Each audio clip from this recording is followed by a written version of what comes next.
Welcome to uni coaching centre. मैं रवि सरोज और मैं आपको पढ़ाऊंगा मैथमेटिक्स। आज का जो टॉपिक हम बच्चों लेने वाले हैं इंजीनियरिंग मैथमेटिक्स से रिलेटेड है, यानी हम बोल सकते हैं बच्चों ध्यान से समझना, यानी इंटीग्रल कैलकुलस। Integral calculus. अब बच्चों ध्यान देना, इंटीग्रल कैलकुलस के अकॉर्डिंग आता है आपका मल्टीपल इंटीग्रल आता है। कौन सा टॉपिक आया आपका? Multiple integral. ठीक है बच्चों, देखिए इंटीग्रेशन कैलकुलस के अकॉर्डिंग कौन सा चैप्टर आपका मिलेगा? Multiple integral. अब बच्चों ध्यान देना, इसमें हम जो फर्स्ट टॉपिक लेंगे ध्यान से समझना, जिसे हम लोग बोलेंगे डबल इंटीग्रेशन बोलिए या इंटीग्रल बोलिए, ठीक है।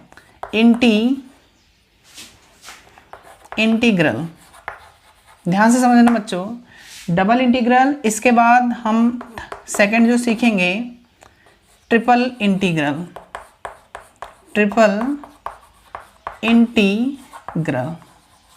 ठीक बच्चों, अब जो हमारा थर्ड होगा, इसमें हम जो टॉपिक्स कवर करेंगे तो ये आपका होगा change of order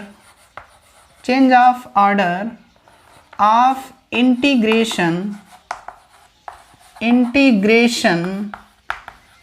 in double integration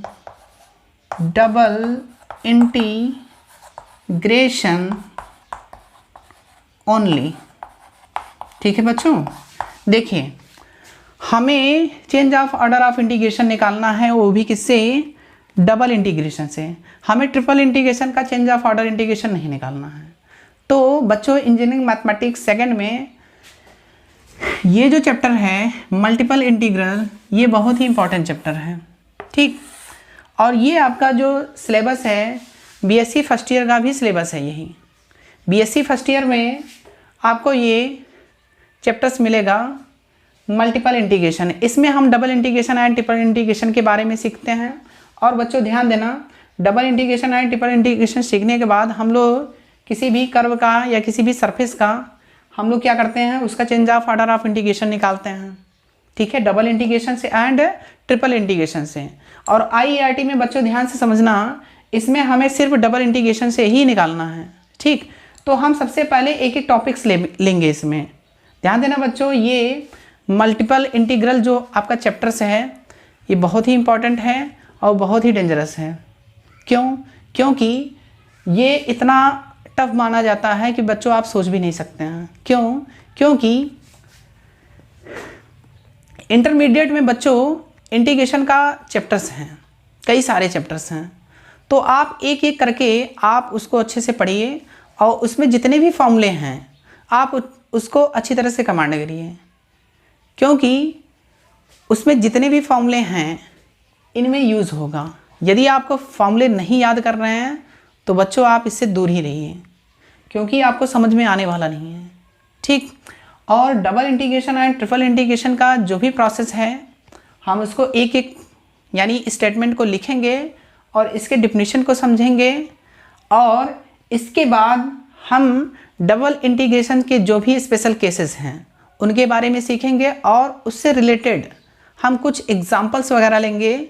तो आइए हम स्टार्ट करते हैं बच्चों डबल इंटीग्रेशन। मैंने क्या लेट किया, let a single valued and bounded function, ध्यान से समझिएगा, और f ऑफ x, y जो फंक्शंस होंगे आपके टू वेरिएबल्स को होंगे। फंक्शंस क्या होंगे? टू वेरिएबल्स, यानी x, y। अब बच्चों ध्यान देना, जो आपका x, y है वो आपके क्या हैं? इंडिपेंडेंट वेरिएबल्स हैं। वो कैसे हैं? इंडिपेंडेंट वेरिएबल, ठीक। तो x, y we defined in the close region of r xy plane, ठीक है। रीजन इसका क्या r होगा। तो बच्चों ध्यान दीजिए, हम कोई xy प्लेन बनाएंगे और इसमें समझेंगे भी। देखिए जैसे हम इसके 2D बना रहे हैं, इसको हम लोग क्या लेट करते हैं? x लेट करते हैं, x डैश, और ये क्या होता है बच्चों? y होता है, और ये क्या होता है? y dash. इसी को हम लोग बोलते हैं एक्स वाई प्लेन बोलेंगे। और ये बेटा जो आपका एक्स वाई प्लेन है, ये 2D है यानी 2 डायमेंशन में है, ठीक है। इसे हम लोग एक्स एक्सिस बोलेंगे और इसको क्या बोलते हैं, वाई एक्सिस बोलते हैं। और ये ओ जो होता है ये आपका क्या होता है, ओरिजिन होता है, ठीक है, जिसे हम लोग मूल बिंदु बोलेंगे, ठीक। इसमें देखिए हमें कोई क्या करना पड़ेगा, हमें एक क्लोज सरफेस लेना पड़ेगा। तो देखिए हम कोई भी सरफेस आप किसी भी प्रकार का आप बना सकते हैं, इस प्रकार का आप बना दीजिए, कोई सरफेस मान लेते हैं, ठीक है। और ये इसका रीजन्स क्या है, आर है। अब बच्चों ध्यान से समझिएगा, यहाँ पे ध्यान से समझिएगा बच्चों। अब इसमें हम इस तरह के लाइनिंग हम इसमें ड्रा करेंगे, ठीक है। और इसको एक इक्वल पार्ट में क्या करेंगे, डिवाइड करेंगे। अब यहाँ पे आप बात समझिएगा, ठीक है, ध्यान से समझिए बच्चों। हमने क्या किया है, इसको इक्वल पार्ट में हम क्या कर रहे हैं, डिवाइड कर रहे हैं। अब यहाँ पे कंडीशन की बात आएगी, देखिए हम इसमें देखिए ये सभी क्या है, इक्वल पार्ट में डिवाइड है कि नहीं। देखिए कुछ इसमें ऐसे पार्ट्स हैं जो क्या हैं, इक्वल हैं, ठीक है। जैसे अगर मैं इसकी अगर मैं बात करूँगा और इसकी बात करूँगा तो इक्वल्स हैं। देखिए अगर मैं ऊपर के रीजन से अगर मैं लूँ तो देखिए ये इक्वल्स पार्ट नहीं है। तो बच्चों आप limit and continuity and differentiability में आप पढ़े होंगे, जब भी हम लोग उसकी डिफरेंशियबिलिटी यानी चेक करना होता तो हम लोग क्या करते थे, वहाँ पे left hand derivative and right hand derivative का यूज़ करते थे। और वहाँ पे किसी एक्स फंक्शंस के लिए या किसी लिमिट्स के लिए हम लोग निकालते थे कि फंक्शन क्या होगा, कंटिन्यूअस होगा कि डिसकंटिन्यूअस होगा।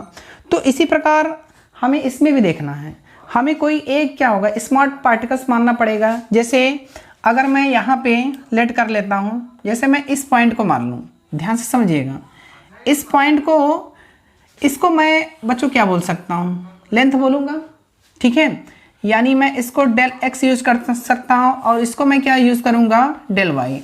और ये आपका जो होगा दिस इज डेल ए, ठीक है, डेल ए, क्लियर है। अब बच्चों ध्यान देना, ये आपका क्या है, पूरा बॉन्डेड एरिया है और इसका मैंने रीजन क्या लेट किया है, आर लेट किया है। अब किसी एक पार्ट्स के लिए हम लोग क्या करेंगे, इसका अगर हमें एरिया निकालना होगा तो देखिए इसमें सम पार्ट्स हैं, तो अगर हम सबका निकालेंगे अलग अलग, जैसे हमने ये जो क्लोज सरफेस माना है इसका फंक्शंस क्या है, एक्स कामा वाई है और इसका जो एरिया है क्या है, डेल ए है। तो हम हर एक फंक्शन का मल्टीप्लिकेशन किसके साथ करेंगे, डेल ए के साथ। तो आइए हम स्टार्ट करते हैं। इसके फंक्शन में क्या लिखूँगा, फंक्शन में लिखूँगा F of x1 comma y1 into del A1, ठीक है बच्चों। तो देखिए मैंने फंक्शंस क्या लिखा है, function of x1 comma y1 into del A1. तो देखिए किसी एक पार्टिकल्स के लिए है, किसी एक पार्टिकल्स के लिए है। और इसी प्रकार मैं अगर सेकेंड पार्टिकल्स के लिए निकालूंगा, इसी प्रकार थर्ड, फोर्थ, 5, 6, 7, इसमें देखिए छोटे छोटे क्या हैं, पार्टिकल्स हैं। तो हम किसी एक पार्टिकल्स के लिए निकाल रहे हैं, तो मैंने उसका एरिया क्या लेट किया, डेल ए, और इसका लेंथ मैंने क्या माना, डेल एक्स, और इसका डेल वाई, जो भी यानी छोटे पार्टिकल्स होते हैं बच्चों उसको हम लोग डेल से रिप्रेजेंट करेंगे, ठीक। अब इन्हीं यानी ये क्लोज जो बाउंडेड एरिया है, अगर हमें इनका क्या निकालना हो, ठीक है, अगर हम फंक्शन यानी function of x1 comma y1 में अगर हम क्या करें, इसी प्रकार मल्टीप्लिकेशन करते जाएं तो कहाँ तक निकलेगा, n तक निकलेगा। तो ध्यान से समझिए, मैं क्या लिख सकता हूँ, function of x2 comma y2 plus function of x3। देखिए बच्चों यहाँ पे मैं यहाँ क्या लिख सकता हूँ, del a2 plus function of x3 comma y3 del a3, ठीक है, प्लस डॉट डॉट। ध्यान से देखिए function of xn comma yn into del an, clear है बच्चों। तो सभी मैंने फंक्शंस को क्या किया, यानी एरिया से क्या किया, मल्टीप्लिकेशन करके उसका सम निकालेंगे, ठीक। तो इसका क्या निकलेगा, वैल्यूम निकलेगा। इसी को बच्चों हम वैल्यूम से भी बोल सकते हैं, यानी किसी भी, यानी देखिए इसमें 2 फंक्शंस हैं और एरिया है, तो हम एरिया इंटू फंक्शन, ठीक। तो आपका ये आप मान भी सकते हैं ये वैल्यू उनको उलट करेगा। ठीक, तो अगर हम इसमें अगर हम पूरे का समेसन बच्चों निकालेंगे, ध्यान से समझना, समेसन ऑफ मैं क्या लिख सकता हूँ R21, ध्यान से समझिए, R21 n मैं क्या लिख सकता हूँ f of x r comma y r into मैं क्या लिख सकता हूँ डेल a r। अब बच्चों ध्यान देना, ये इसका क्या निकला, सभी फंक्शंस का क्या निकला, समेशन निकला। ठीक है, तो सभी फंक्शन का मैंने क्या निकाल दिया, यहाँ सम निकाला। तो हम यहाँ पे बोल सकते हैं n subdivision of region of r।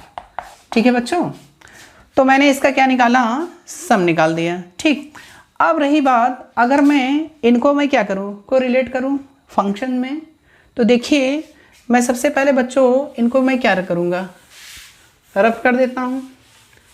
तो ध्यान से देखिए बच्चों, मैं यहाँ पे लिखना स्टार्ट करता हूँ। तो मैं क्या लिख सकता हूँ, if del A R tending to 0 and n to infinite तक अगर हम ले जाएं तो देन, तो बच्चों क्या मिलेगा, double integration R f of x comma y into मैं क्या लिख सकता हूँ, इंटू मैं क्या लिखूँगा, dA लिख सकता हूँ। क्या लिख सकता हूँ, dA। अब देखिए ध्यान से समझिएगा, मैं यहाँ क्या लिख सकता हूँ, r function of x comma y। अब देखिए यहाँ पे ध्यान से समझिएगा, देखिए अगर मैंने यहाँ पे ध्यान समझिए इसके पार्ट्स को, देखिए डेल a, सबसे पहले समझिए a इक्वल टू क्या होगा, x इंटू वाई। तो मैं क्या लिख सकता हूँ, डेल a इक्वल टू कितना, del x into del Y. अब इसी प्रकार मैं अगर डिफरेंशिएट फॉर्म में लिखना चाहूँ तो क्या लिख सकता हूँ, dA इक्वल टू कितना, dx इंटू dy। तो बच्चों ध्यान देना, dx के स्थान पर मैं क्या लिख सकता हूँ, dA के स्थान पर मैं क्या लिख सकता हूँ, dx इंटू dy। क्लियर है। अब यहाँ पे ध्यान देना बच्चों, अगर मैं इसको अदर फॉर्म में अगर मैं लिखना चाहूँ तो मैं ऐसे भी लिख सकता हूँ। ठीक, function of x comma y, सबसे पहले आप dy लिख सकते हैं इंटू कितना, dx। ठीक, तो ये आपका क्या होगा, डबल इंटीग्रेशन का प्रोसेस होगा। तो बच्चों इसमें आपको कुछ नहीं करना है, डबल इंटीग्रेशन जो भी आपका फंक्शंस होगा, यानी टू वेरिएबल्स होंगे वो भी क्या होंगे, इंडिपेंडेंट वेरिएबल होंगे, x कामा y। ठीक है, इसमें हम इनका इंटीग्रेशन सीखेंगे अगले वीडियो में। तो इसके कुछ रूल्स हैं। ठीक है, अगर मैं बात करूं, ध्यान से देखना बच्चों, यहाँ पे मैं इसको रफ कर देता हूँ। ठीक, अगर मैं रीजन्स लेट कर लूँ, ध्यान से समझिएगा, अगर मैं इसका क्या लेट कर लूँ, रीजन्स, देखिए व्हेन, बच्चों ध्यान से समझिएगा, व्हेन अगर मैं x की वैल्यू, ध्यान से देखना, x1 एंड x2 हो, ठीक, एंड y की वैल्यू क्या हो, y1 एंड y2 हो, ठीक, और इसका मैंने रीजन्स क्या लेट किया, r। ये चीज़ ध्यान देना। अब इसी पार्ट्स में मैंने क्या मान लिया, रीजन्स मैंने क्या माना, x1 एंड x2, और y के लिए मैंने रीजन्स क्या माना, इंटरवल क्या लिया, y1 एंड y2। अब बच्चों ध्यान से समझना, अगर मैं इंटीग्रेशन में लिख रहा हूँ, integration f of x comma y into dx into dy। अब ध्यान से समझिए, first interval x1 and x2 clear है, second interval y1 and y2 clear है। अब जो फंक्शंस है आपका x comma y into dx into dy, clear है कि नहीं। यदि आपके रीजन्स यानी इंटरवल्स अगर दिए रहेंगे, x का interval x1 and x2, y का इंटरवल y1 एंड y2 अगर दिए रहेंगे, तो बच्चों हम डबल इंटीग्रेशन को मैं इस प्रकार क्या कर सकता हूँ, रिप्रेजेंट कर सकता हूँ। और अगर मैं यहाँ पे अगर देखूँ, यही लिमिट्स मैं ऐसे भी चेंज कर सकता हूँ। अब मैं इसको अगर मैं पहले लिख दूँ y1 एंड y2, और फिर मैं बाद में क्या लिखूँ x1 से x2। अब बच्चों फंक्शन मैं क्या लिखूँगा, x कामा y इंटू मैं क्या लिखूँगा dx इंटू dy। ये भी आपका क्या होगा, double integration. The double integration region of R function x comma y into dx into dy। ठीक है, तो डबल इंटीग्रेशन का बच्चों आप फार्मूला अच्छे से याद रखिए। ठीक है, इस प्रकार भी अगर रीजन्स अगर दिए रहेंगे तो हम इस प्रकार क्या कर सकते हैं, रिप्रेजेंट कर सकते हैं डबल इंटीग्रेशन को।